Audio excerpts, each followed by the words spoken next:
Hi everyone, welcome back to Lavender Cottage. My name is Anna and this is going to be my July crafty moments vlog. This is just a video where I put together little snippets of my crafting from throughout the month and sort of stitch them all together. It's actually the end of July when I'm filming this little intro, so I think the main things that I've done in July is actually I've been to Bendigo twice. So once was for the Australian Sheep and Wool show, and then the other time was to see the Frida Kahlo exhibition at the gallery in Bendigo. And then I have a few other little bits and pieces of crafting just throughout the month. So yeah, I hope you enjoy. I will say that, so any of the bits of the video that are filmed in Melbourne, Melbourne is otherwise known as Naarm, and the traditional owners of Melbourne are the Wurundjeri people of the Kulin nation.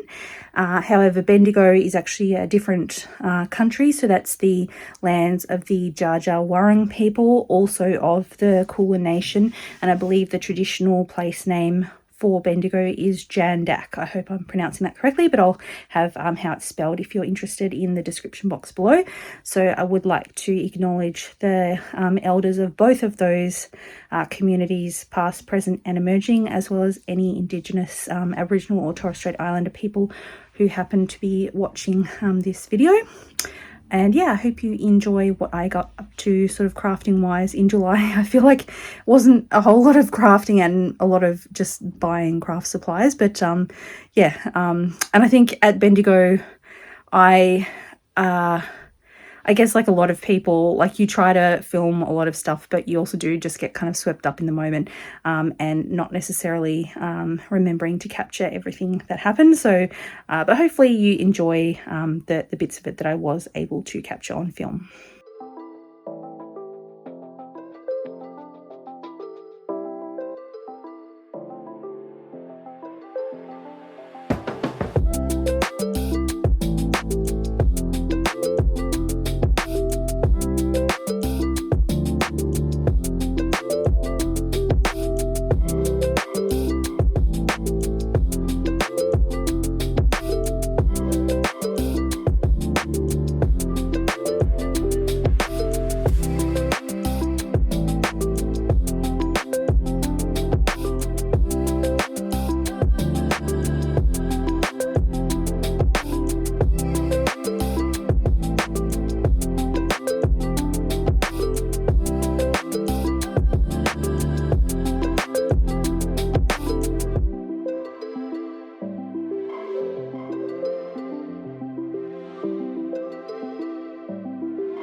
Happy Friday. It's the 11th of July and I have just cast off my long paddock. So this is the sweater that I'm knitting for as part of the Bendigo project. This design is by Vera Marcu. So yeah, I'm just going to weave in all the ends and hopefully I will get it blocking tomorrow. And I think, because yeah, I'll be going to Bendigo not on the Friday, but the Saturday of next weekend. So hopefully, even though it is pretty chilly in Melbourne at the moment, I'm hoping that that will be enough time that will be dry by then. So if I wear it on the Saturday, I can be in like the group photo for the Bendigo project. I just finished knitting a gauge swatch for a test knit that I've been accepted into. It's going to be called the Finch Sweater and the designer is a Korean designer. Her designer name is Wurrung. I apologize if I'm mispronouncing that. So yeah, this is my gauge swatch. It is a half fisherman's rib sweater, which I haven't knit anything using half fisherman's rib before. And this, another first actually, is I've never used one of these sort of blown yarns before. So it's like a cotton tube that the fibres are blown into. So this is called Chaska Wara or Wara, I'm not too sure again how to pronounce that, DK, and I got it at Maker. So it's a DK weight, and I think the blend for this is something like 40-something% cotton, 40-something% alpaca, and about 8% merino. So yeah, it feels very nice, and it, yeah, I guess a half fisherman's rib gives it a nice texture. So I'm just going to block this, and then hopefully if I get gauge, I can cast it on.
just checking in. I'm back from Bendigo, so I just thought I would show you the things that I got there.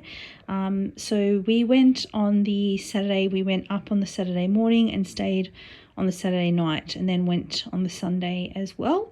The Saturday was pretty crowded, but I think not quite as crowded as the Friday. Last year we went just on the Friday, and the Sunday was actually very chilled out. There wasn't very many people there at all. So if you don't like crowds, I think I would recommend going on the Sunday. And then on the Sunday before we drove back to Melbourne, we also did stop at Bendigo Woolen Mills. I felt a little bit overwhelmed at Bendigo Woolen Mills just at the sort of amount of stuff that they had. And in their back room, they honestly do have a lot of stuff. But it's, I guess, like not super well organized or laid out. Like, I think to me it did kind of remind me a bit like an op shop, that I think you do have to be prepared to put in time to look through and see what they have to find good stuff.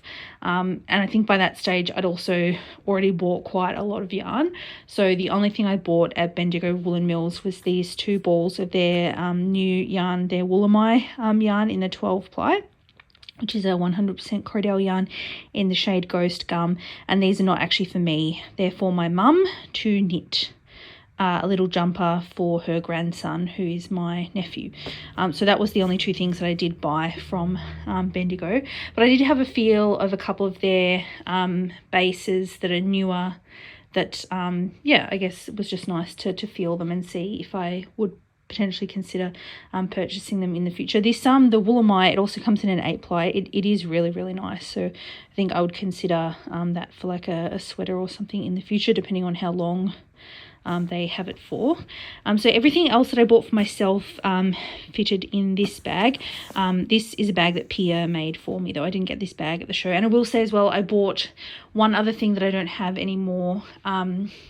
So one of my friends that was going to come with us and like stay at their house with us and everything, she wasn't able to come in the end because she was quite unwell. So we kind of put together a little Bendigo sort of care package for her.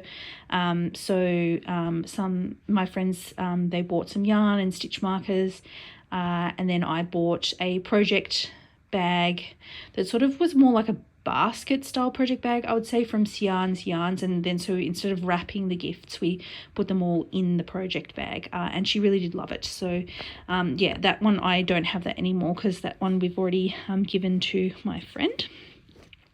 So then this is all the stuff that I bought for myself. I think I can more or less remember what I bought on the Saturday and what I bought on the Sunday. So I think I'll go by day. So this was my first yarn purchase.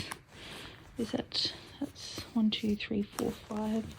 There will be one more skein hiding in here somewhere. 6. So I did get a sweater quantity of this, the alpaca allure from Fibre Naturally. So I bought 6 skeins of this, and this one is a DK weight yarn.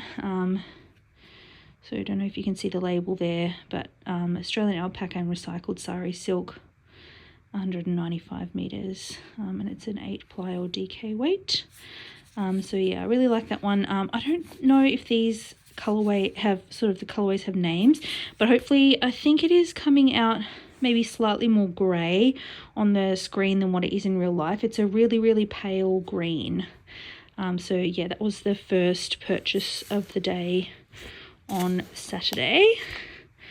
And then otherwise on the Saturday, I did get a skein from Maximoo. I think this is maybe a new colour of his that I hadn't seen before, called Spitfire, just on his sock base. That's Sunday. Oh, and I think these 2 I got from Chloe at Woollen Works. So she was stocking her own yarn, obviously, and this one is called Poison Pixie. And then she was also stocking yarn from 2 US-based dyers, Superglo Fibers and Sorella. So the one that I got is from Superglo, and it's also her sock base called Garden of Eden.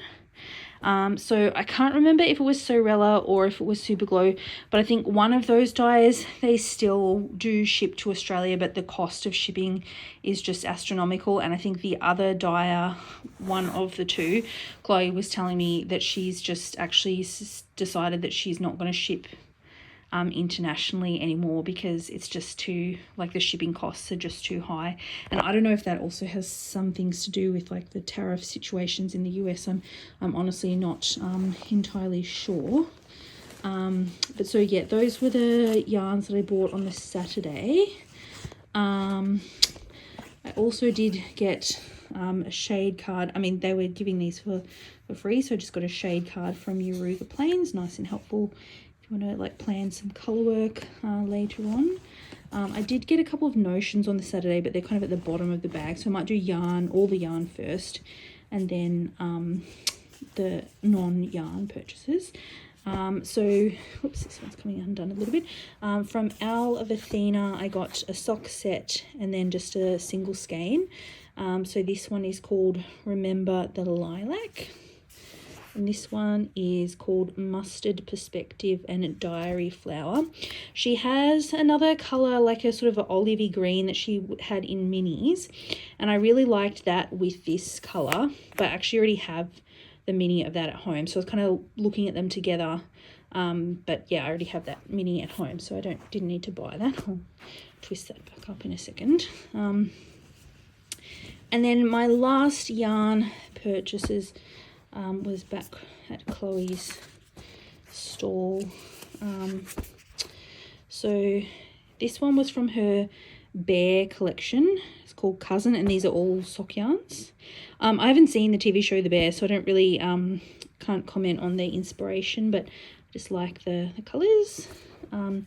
This one is called Galaxy. She said this was actually a completely one-off because she was kind of mopping up some leftover dye with this skein, so she actually only had one of this. And this one is called Starry Night, which when I saw this I was like, oh, that reminds me of the Van Gogh painting, and then I saw the name that, yeah, it's named after. And I think actually she did say some of these, I think these two, she did have quite a lot of colours that were kind of similar to this but all slightly different, and she said some of those were I guess sort of experiments when she was developing some of the colorways for her club that she's doing this year, which was a sunset club. So I guess, yeah, some of them didn't turn out quite to the sort of inspiration image that she had chosen. So I guess she was tweaking and experimenting a bit, and so she ended up with lots of different colorways that I guess are similar but subtly different. So I guess people could have also potentially picked up a few of those to then make like a fade or something. So then I got a couple of different stitch markers. So these ones are from Sian's Yarns. Then I got a couple from Mavis Handmade. So these ones are SSK and K2 together. That's helpful. Sometimes I forget which decrease I'm doing on which side of the project. And these are increase decrease markers. Again, sometimes you forget, like if you're doing a shawl and you're increasing on one side, decreasing on another. Again, a sort of practical, make one left and make one right. Just kind of practical to have, and another fairly practical set of stitch markers, just some sort of numbers, up to 400 I think. So particularly for casting on something like a shawl or a sweater where you might be casting on a few hundred stitches, nice and helpful. And then the last thing I bought was a ring for doing stranded colour work continental, because I have been experimenting a little bit with colour work doing it two-handed, but I find that my tension with the hand that's knitting English style is a lot tighter than the tension with the hand that's doing continental style. And if I try and have both of them on my left hand and just tension them like from different fingers, like one from my index and one from my middle finger, I think it's the one that's tension on my middle finger seems to get a lot looser. So I thought I will, yeah, I mean, the yarn guide, the ring was only $5. So yeah, I thought I'll give that a try. I know a lot of people who knit continental do use these rings for doing stranded colour work. So just thought I'd buy it and see how I go. So obviously, I've kind of not abandoned, but I have definitely not really adhered to my 200 grams out, 100 grams in rule. I'm basically at about like a net zero stash at the moment. So I've kind of, the amount of stuff that I've bought has now kind of reached the amount of stuff that I've used. So it kind of means that, and I mean, we're sort of halfway through the year. So if I was to use the same amount of yarn in the second half of the year that I did use in the first half of the year, I could probably catch up to my 200 out, 100 in rule, but only if I don't buy any more yarn for the rest of the year, basically.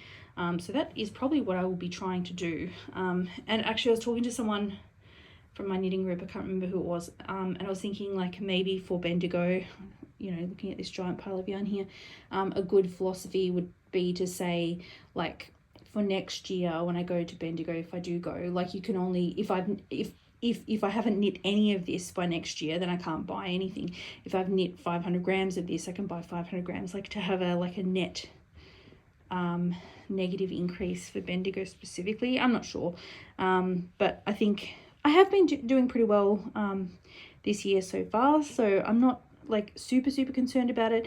And I think probably because she's crafty, I don't think that will be happening this year. So I don't think that there will be too many opportunities to purchase a lot of yarn for the rest of the year. And I haven't purchased an advent calendar, and I think I've probably for most of them missed the cutoff anyway. So yeah, I don't think I will be getting an advent calendar this year, apart from the one that I'm planning to make myself out of my own stash. That will be the only advent calendar I think that I'll get this year. So yeah, I think historically in the second half of the year, that tends to be where I accumulate a lot of yarn, is during December. So not doing advents this year will kind of help me to potentially, hopefully, get back on track. But yeah, we'll see how we go, and hopefully you enjoyed.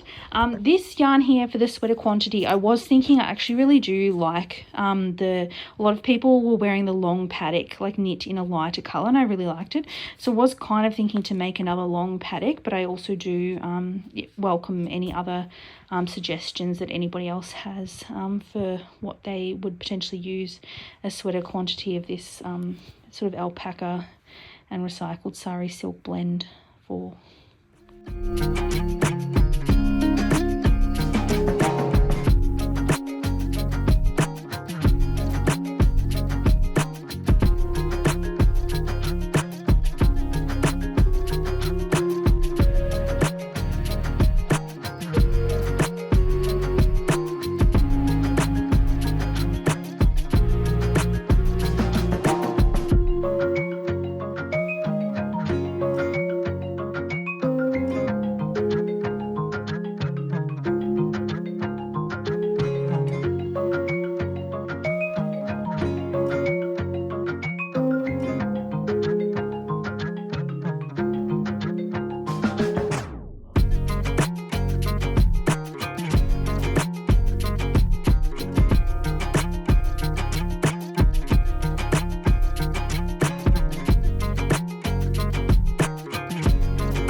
am going to wrap up the vlog for the month of July here.